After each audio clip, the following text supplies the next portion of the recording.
for me to catch the wave in this mother sucker. Time to catch the wave. What was that? I can't hear you. Time to catch the wave. Alright, I think I get it now. Time to catch the wave. Alright, one more time. I said it's Time to catch the wave. and then we gotta bring it on home. Time to catch the wave.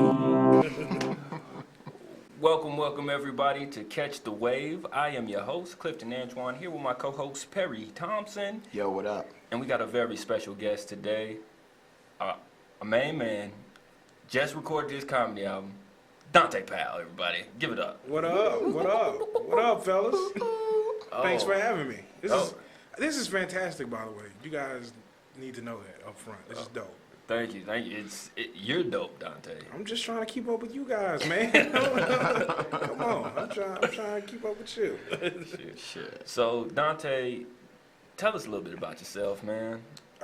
We know about you, but tell our listeners. All right, let's see. I'm a comedian. Talk to my mama. Hi, Perry's mom. Thank you for coming to his graduation on Friday.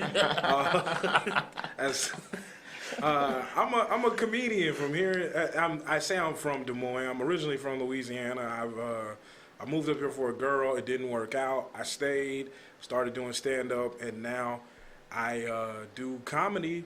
I'm a comedian. I found my calling living here, and so now I tell jokes to strangers in bars, and I get to hang out with you guys. So yeah, man. You were at the first open mic that I ever went to. Dope. Yeah. Were you House of Bricks or Last Laugh was your? Last Laugh was the first one that I went to, Okay. and then I shortly after went to House of Bricks. I remember you having to come and then like drive back to Pella after, and I was Yeah. like, ooh, I feel bad for that guy. 45 minutes away, and it wasn't me driving. It was Olivia, my was. girlfriend, because I was drinking. You brought her and some other people, didn't you? Yeah, I bring some people You sometimes. did, yeah. I feel like that got me my first few shows because I was actually like bringing people with me from Pella. But then shortly after, those people stopped being my friends. That's all right. Don't. We're not here for them.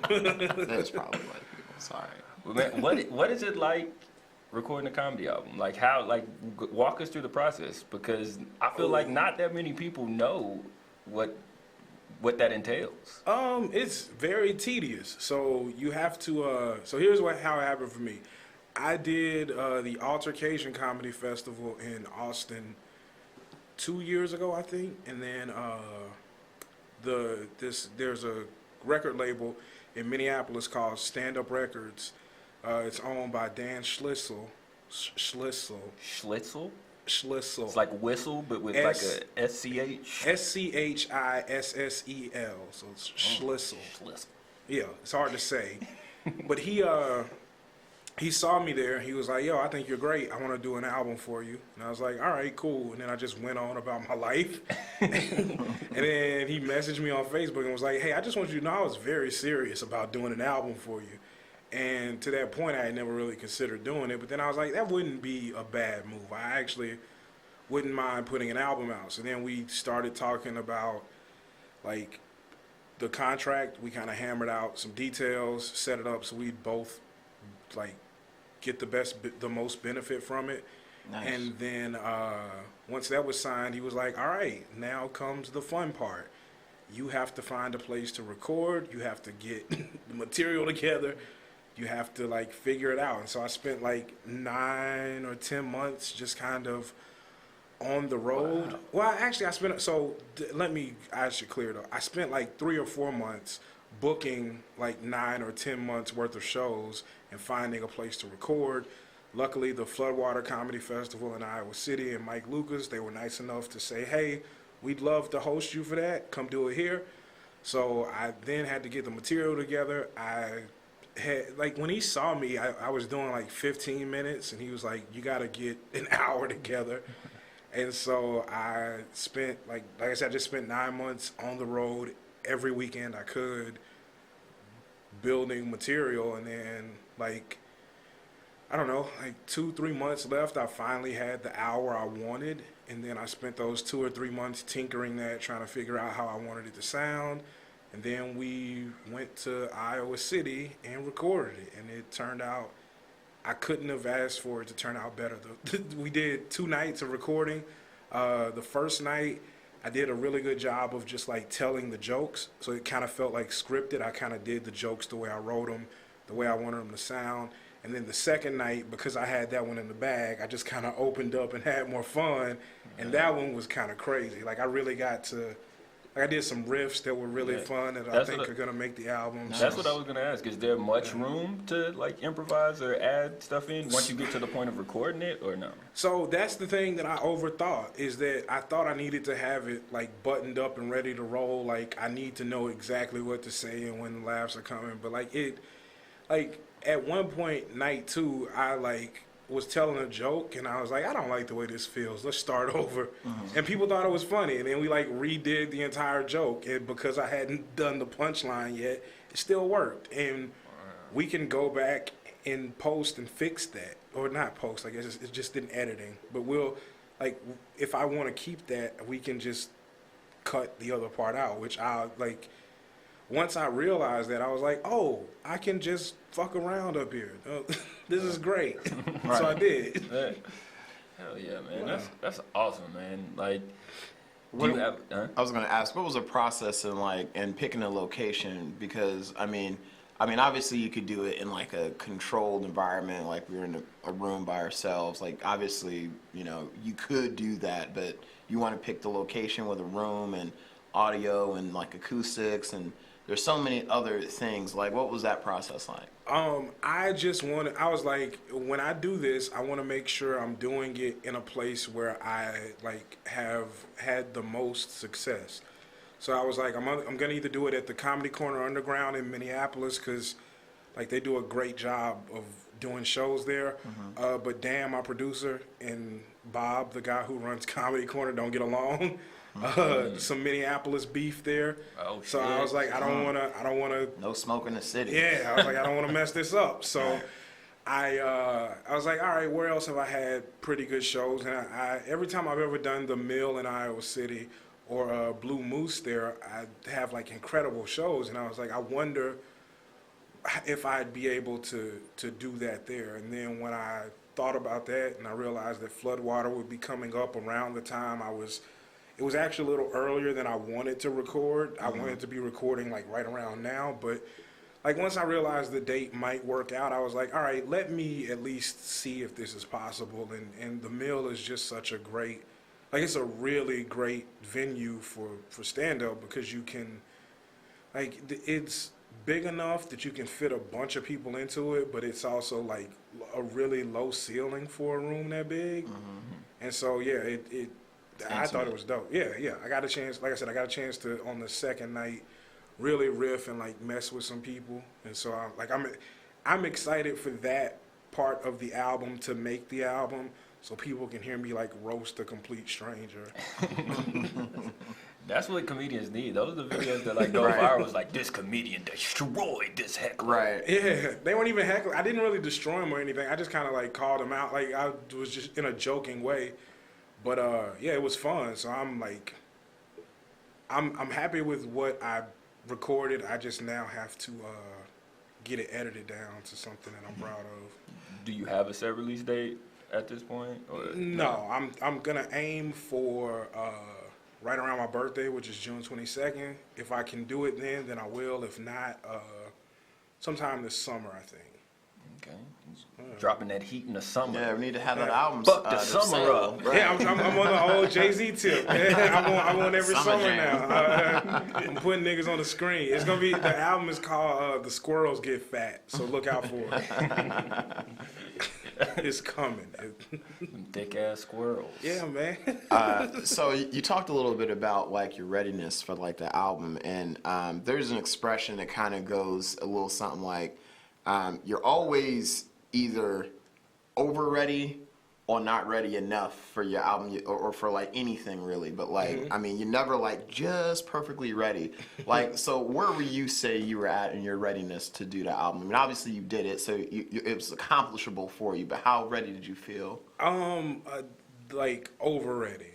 So like I definitely should have like I like the when they came to me about the album and they were like, let's do it, I immediately was like, all right, I guess I just write down every joke I've ever written and then go tell it, and we put it out. And then Dan kind of sat with me when I was doing shows in Minneapolis and talked to me about how like albums work and how like you take concepts and you build them and you figure out what your point is. And my point with the album is, hey, I moved to Des Moines and created a new home here. Like, this is where I consider myself an Iowan now because I've been here long enough.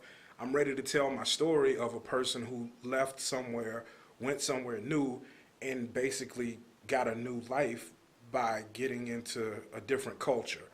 And so when I started breaking down the concept, I was like, oh, like my jokes fit this already. Now I just have to weave the story and get it from point A to point B, like the most efficient way possible. And so, yeah, like I said, I think had I waited until now, I would have been over ready to a fault, because since I recorded, I've got like a new, like about 10 minutes of material that I'm like, oh man, I bet if I had done this while I was preparing for the recording, I would have wanted to put it on the album. And looking back, I'm like, it wouldn't have worked. The stuff I'm doing now is like, I'm because I want to make sure that when the album comes out, if that gets me more shows, I'm not just going and repeating the album. I've got 30 minutes in my pocket that I can pull out and say, all right, I'm still ready to, do whatever. That was going to be my next question. Have you completely scrapped everything and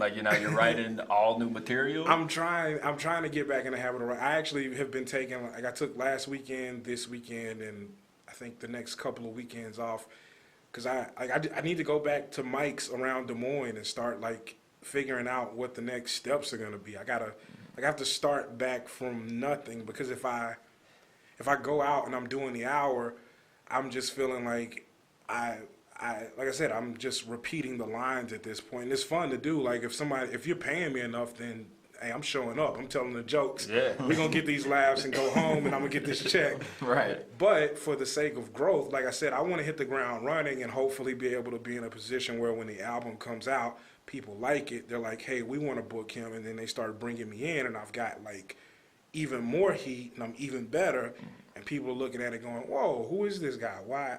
How have we not heard of him before? Let's really make something happen with him. So we'll see. Yeah, man, I've never seen you have a bad set, so. Oh, they're there. They've happened. No, don't you worry, Cliff.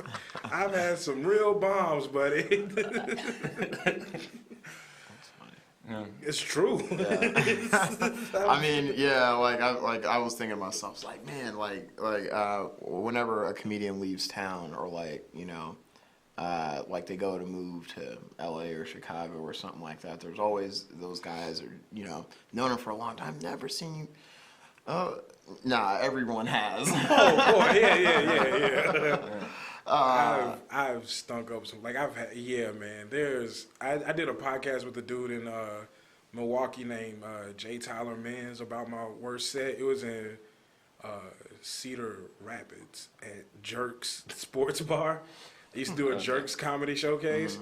Mm-hmm. It was terrible. And then these people were so mean. They weren't mean. I was just doing bad. They didn't laugh at anything. And then my closer crushed. So I was I was so mad, because I was like, how dare you give me that? They were too happy about my closer. Not we're happy to see you go. They really were oh, you're actually a good comedian. And I was I was a good comedian the whole time. Yeah. How dare you? I hate that. When you get off stage and people are man, I wish you had another 5 minutes. Well, you know what? I did it. Yeah. I did the time I had. How much is spontaneity, when you're out doing the shows or whatever, how much do you hope for it? Do you look for it? How do you deal with the situations that are happening in the room at that exact moment? now I'm starting to like. I love it. Like I was in Northwest Arkansas 2 weekends ago, and I was like my first like 20 minutes, like because now I'm at the point where like I'm starting to try to figure out how like headlining works because I'm not like how do you do this stuff, and like I was just talking for 20 minutes about nothing. I just went up and was like talking about the room I was in. I was like making friends with people.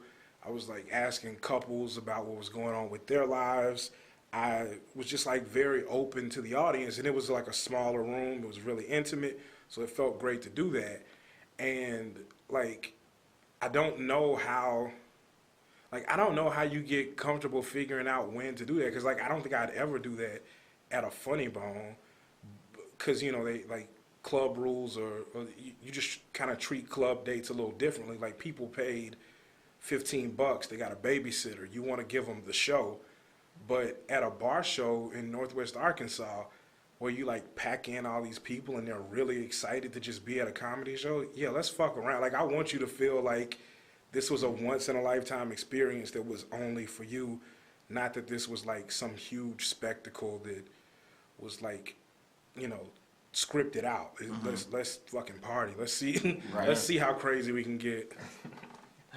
Hell yeah, man. Well, we've been talking to Dante Powell. We're going to take a quick break, and we'll be right back.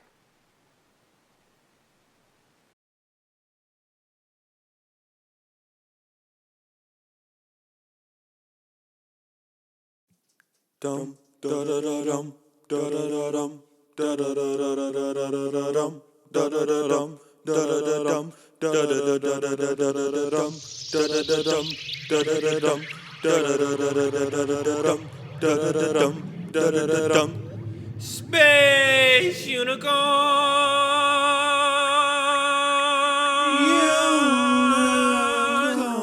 Space Unicorn.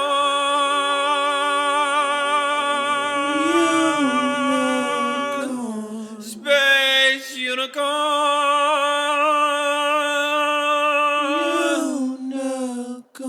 Space Unicorn.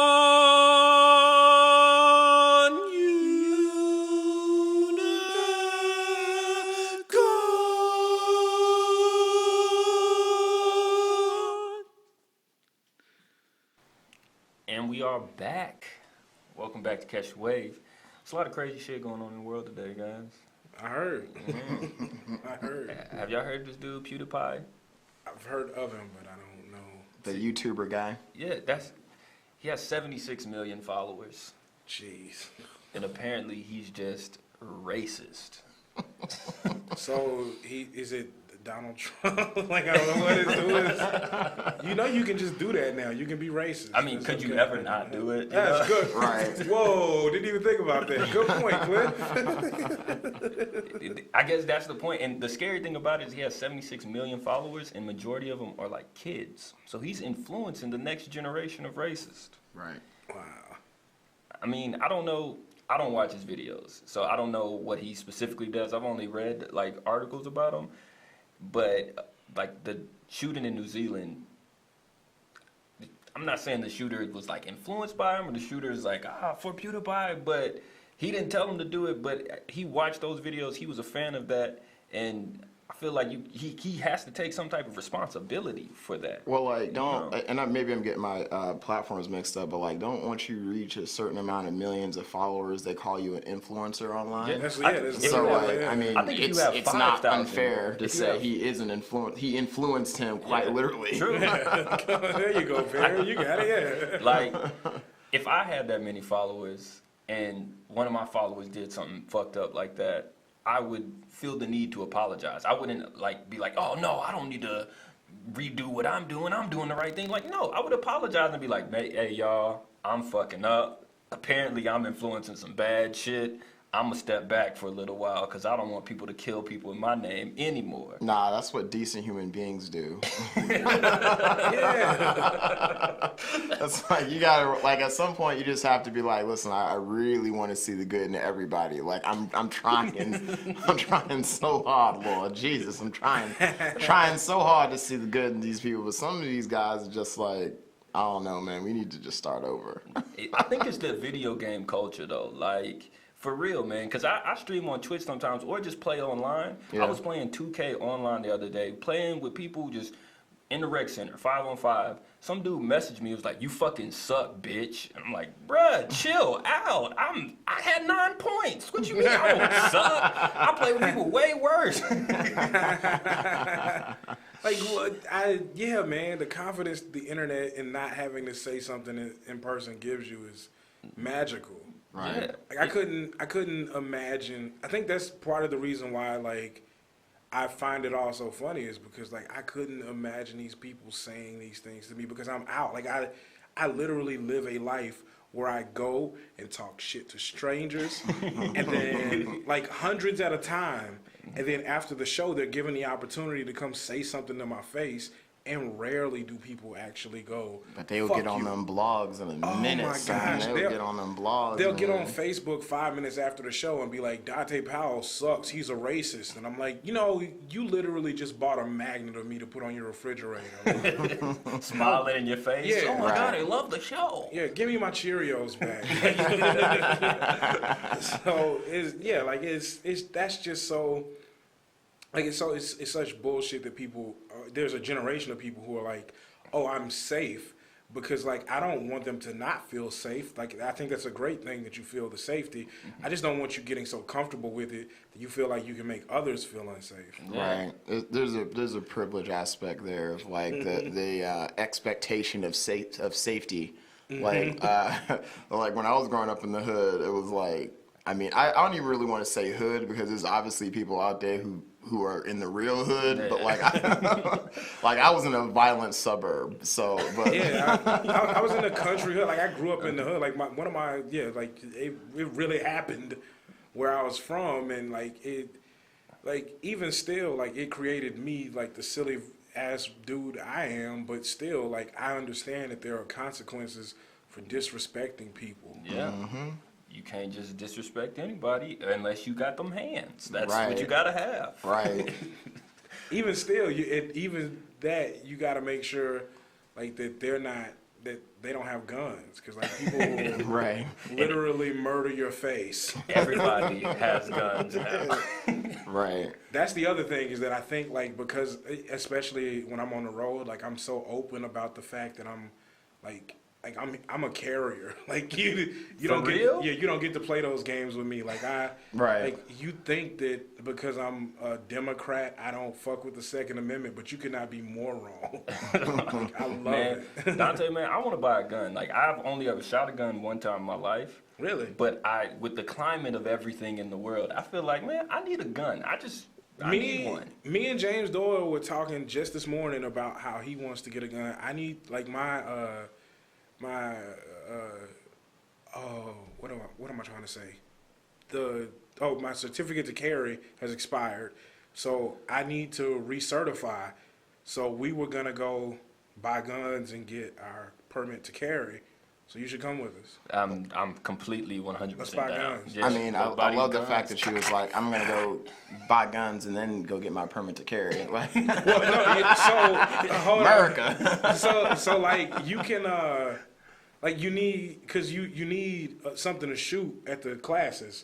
So you can buy the gun, you just can't carry it concealed without the permit. So like you just go to the sheriff's office, tell them, hey, I'm trying to buy a pistol. You get it, you buy it online or you go to the store.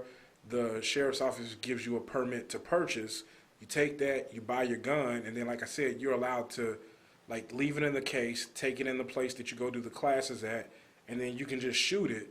And you can like keep it in your house or in your car, but you can't like carry it on your person and not have it visible. I think in some states that are open carry, Yeah. you can just like have it there. So That's how it is in Texas now. Yeah. It's Yeah. the Wild Wild West now. I know. Yeah. And that's like I said. And the Wild Wild East. You can carry swords out there. So yeah, I had to start calling myself Young Pull Up because that's how like I'm like, yo, just so y'all know, I got that thing on me. Like it's Oh, I got swords now. Right. I just don't got a gun. I stay strapped with the katana. okay. Well, yeah. Right. Well, let's get you a 22 or a 9mm. Yeah. so I can hit somebody from far away. Trying to get some Because my throwing sword's not stars. even sharp. I need some shurikens. This is great. I believe in the Second Amendment just because, like, not because I'm worried about home invaders. It's like more or less because I don't really trust the government. Like, Yeah. I mean, like, I don't know, man. Ever since, like, even slavery, son, is like, listen, all right, we got the Second Amendment rights. All right, now pull up with a noose. We'll be out there like that one picture of Malcolm X looking outside, like, I don't, nope. That's them out there? For sure, yeah. Right. Yeah, man. It's nuts that people are as comfortable like with like the normalization of violence the way it is. Like I don't know if you guys saw that terrible video from Dallas where that like dude was hitting that woman over a parking spot. Oh, it's terrible. Okay, yeah, I'll show you after this, but it's like terrifying. It was like this dude got upset with this lady over a parking spot. She called him out. He like pushed her or whatever. She started calling the police. He smacked her phone out of her hand and was like punching this lady, like uppercutting her and stuff. And then the people recording it were like, yo, stop, that's a female. But like the dude had a gun out at one point, so like that's why she was calling the police. And yeah, it was terrifying. Like Wow. I was just watching it, imagining it being one of my like cousins or like my sister or something, and I was like, why? Like this is infuriating me. Right. Yeah. In such a way that like the only thing you can really do for that dude in that situation is just like handle him as another man. Right. Like I don't mean to like speak in terms of like the patriarchy or like outdated views on things like that, but that's the truth. Like he needed another adult male to step to him with that masculine energy and just say, yo, I need to beat sense into you. Yeah. Right. Yeah. There's a lot of that needing to go around. Did you see about the lady in the train station? Oh, Like, yeah. like there's a guy, he was just just like, kicking her.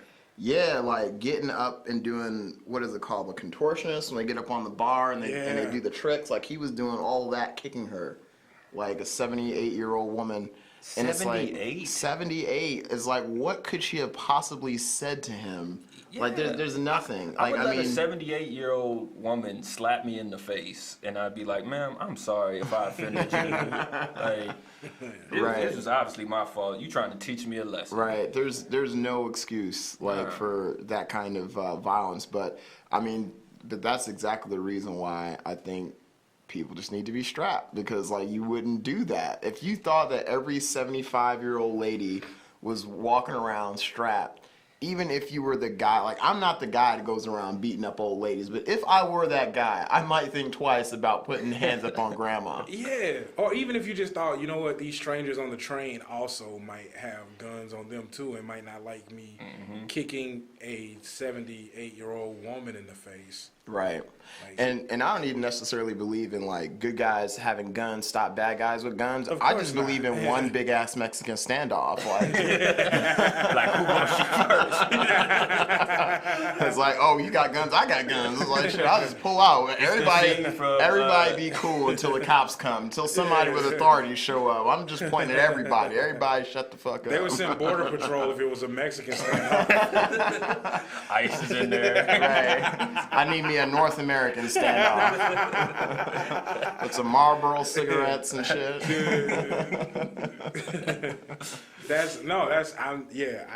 Sometimes, so I don't ever, like, I was never the guy who's like carrying like, yo, I hope some shit pops off. I generally like, when people know that I carry, it's because like I want you to know that I love guns. Like I think they're great, but like that doesn't mean that I'm not for like sensible gun regulation. I think guns should absolutely be regulated. I think you should have to prove yourself worthy to carry a gun, and I don't know why more people aren't, of that mindset. But that's whatever. Because they I feel beat their that way. wives, that's why. I feel that way, like, for real. You mean if I beat my wife, I can't have my guns? Nah, son. So you telling me if all I did was pee at a playground. It's like After I kissed a little kid, Yeah, and you I don't can't need have no a gun now. it's right, yeah. It's like, Exactly, sir. Why is this so hard for you? right, because motherfuckers in small towns is like, oh, okay, yeah. The sheriff's gonna come pull up and say something about my mailbox, so I have a record, so I can't have my gun no more. It's like that's why. It's Like, just shit, the 16 sheriff probably shouldn't have the gun. Oh, so 16 DUIs is too many? What? Just because I drive drunk means I can't fire a pistol? I've been shooting drunk since I was 16. Right. I ain't never accidentally. What would they call that? Like a murder while intoxicated or something? Manslaughter. It's like a different class of laws and shit. It's only when you're drunk, though. Right. I don't want those problems. Yeah. Vehicular manslaughter. I don't Yeah. know. I got drunk with the pistol. What? Yeah. I don't know. So one crazy thing that happened in the news, like just in the last couple of hours, like the Mueller report. Shit. The What? Mueller report. I know it got released. reported. Or Well, it got I turned mean, in. right? Yeah, they turned in the book report. We haven't seen the Yeah. final grade, No. but like, Did I he don't know. fail? Well, I mean, like, so according to the articles I've read about it, what it is saying is that they're not recommending any more charges at this time.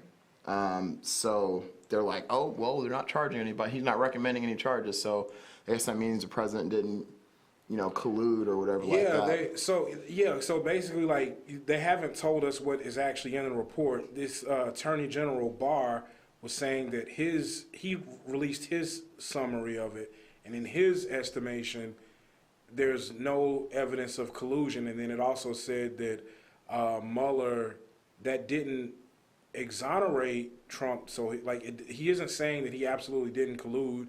It's basically just saying we don't have the evidence to support that you can pin him down and say that in a court of law he actually did the thing, which to me kind of still leaves it at both sides are just keep arguing. Pretty Yeah. much. Just keep So arguing. let me just put this out there, and it's an unpopular opinion. First off, before I say what I'm going to say, Trump won the presidency on accident. So to me, in order for him to collude, that would have meant that he would have wanted to win the presidency on purpose. True. Like I don't really think that he meant to win, because he would just go out there and say stupid stuff.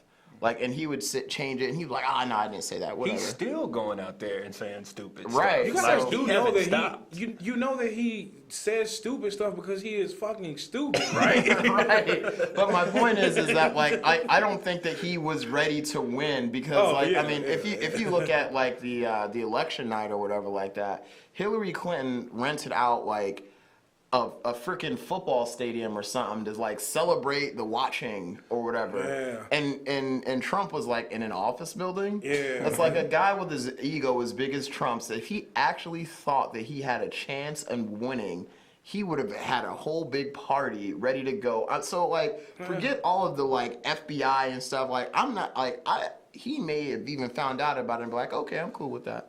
But like, I don't think that he went and was like, hey, Russians, let's collude to win the presidency. See, I think he was just like, yo, this will give me some credibility so I can make some more money. Yeah. See, what makes me mad, though, is I just want to know, is he committing any crimes? Like, did y'all figure out that he committed any crimes? Oh, Because AOC got that ass. his whole thing for the wall is that people are criminals, and we're trying to keep criminals out. You a criminal, bro. Right, Like, right. You need to get out of this country. So Alexandria Ocasio-Cortez got that ass. Yeah. Like when what's his name? Cohen was what was his name? Michael Cohen. Yeah, Michael he Cohen. was testifying. Yeah, when he was like, testifying. So, would this make you a criminal? Yes. Okay, cool.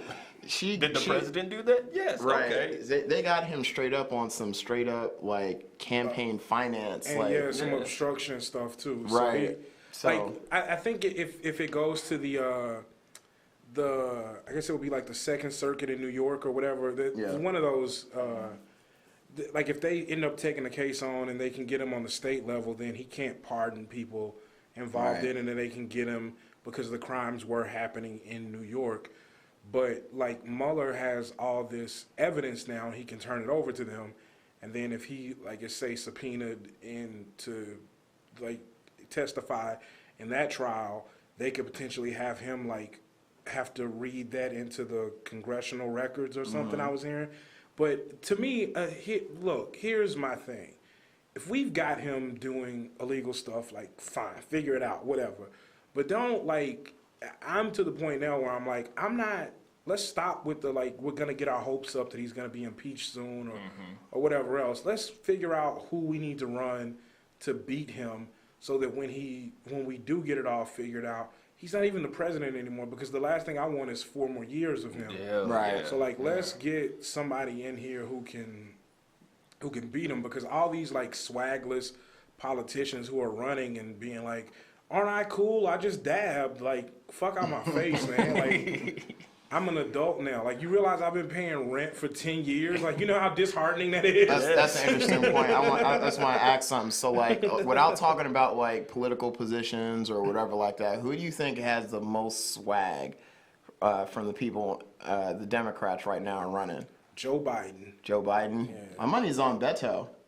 Oh, Like, I like Bernie. I like Bernie. I think Bernie. I like Bernie has for swag. I like Bernie for purely ideas, political reason, and like as a smart person. I'm not talking about any of that. I'm talking about just straight swag. Like walk in there, you know, dick hitting both thighs, like coming in there, like yo, I'm about to win this shit. Like Yeah. I don't know. You don't think so? I gotta give it to Beto is just he's trying so hard to be cool that I don't think he's cool. Biden Possibly. Biden got that work from Obama and took his L and like was just a cool vice president for 8 years. So like Right. he got a chance to see what it looked like to actually have to be cool. Right. And I don't think it rubbed off on him, but I think it was enough that he can be like the cool grandfather who's like, oh, you know, let me bring in people who might know what they're talking about to help me out with this. Do you think if Biden runs, Obama will be his vice president? Oh, God, no, but I wish. The memes would never stop. Bruh, Bromance is back.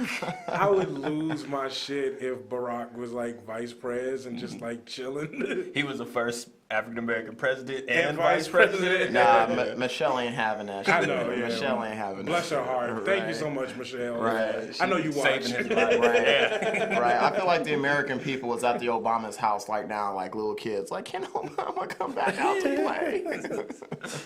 Also, I also think that Biden would be the one that could like shit talk Trump back. Yeah. Like, you a bitch. I said you a bitch. I meant you a bitch. Right. Like, he'll. Now, all right. So, like, on non-swagger points, like, I mean, an actual policy, who you got?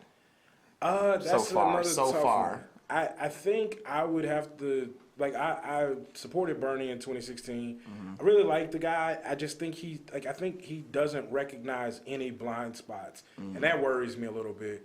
But I think I'm gonna go with Biden again. I gotta give him his due. He's doing it. Yeah.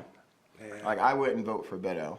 Like, I think he's got the most swag. I think as far as, like, if I were casting a guy to play Kennedy or you know, RFK, Yeah. like, I would cast him to do it. But, like, as far as his ideas and policies go, nah.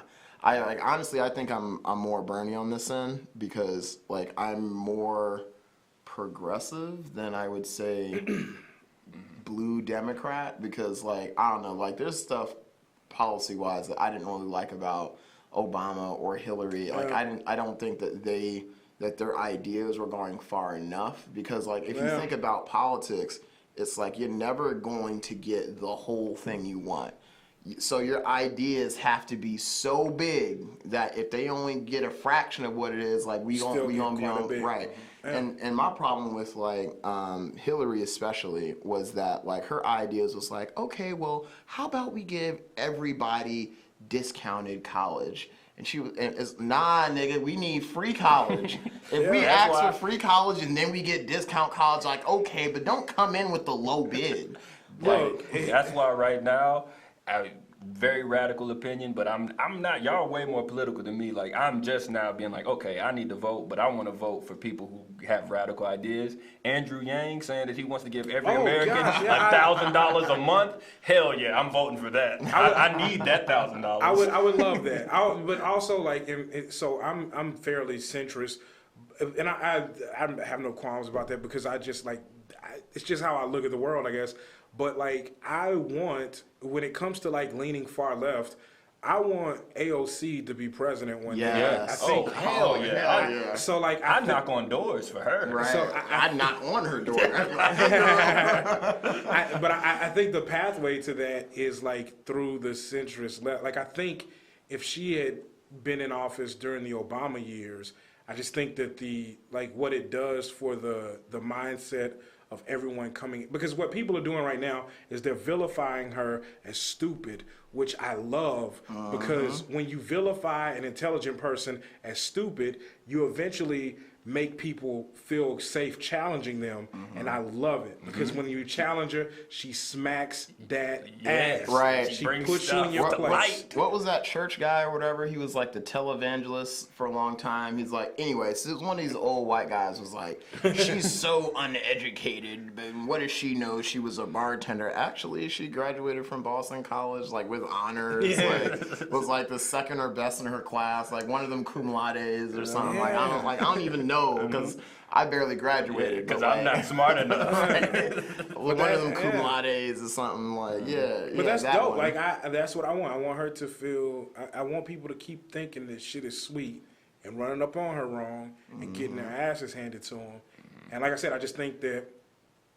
I think that I don't want to see the left jump off a cliff the way that the right did into extreme leftist stuff. Like so, I just kind of. My current opinion on the current state is that like the United States is so far right at this point that like the center is also right. Yeah. Like I don't think that at this point in time like even the center is like, you know, on like enough left really, because like I mean if you look at like some Democrats just taking money from Wall Street and just like it's like Big Pharma. it's like you guys are doing the exact same thing on the other side of the aisle. It's like the difference is it's like okay, you can choose if you want the baby cut out or not. Like, like, And on that note, we're going to take another break and we will be right back. Don't forget to follow Black Iowa Streams on YouTube and Facebook. Now here's a video of a guy dressed like Kanye West knocking some people out.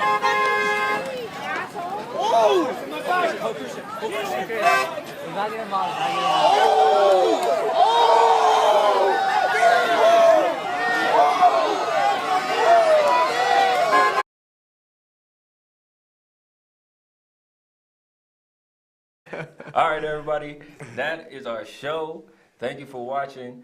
Everybody, what do y'all have to plug?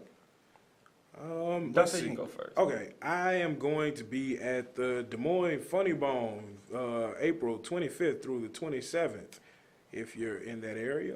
And then, and then May I'll have a bunch of stuff going on, but I'm sure I'll see you guys before then. Yeah. So like, just April. Like I said, I'm taking some time off so I can kind of kick it and work on writing jokes. So if you're gonna be around Des Moines, come to the open mics. You might see me there.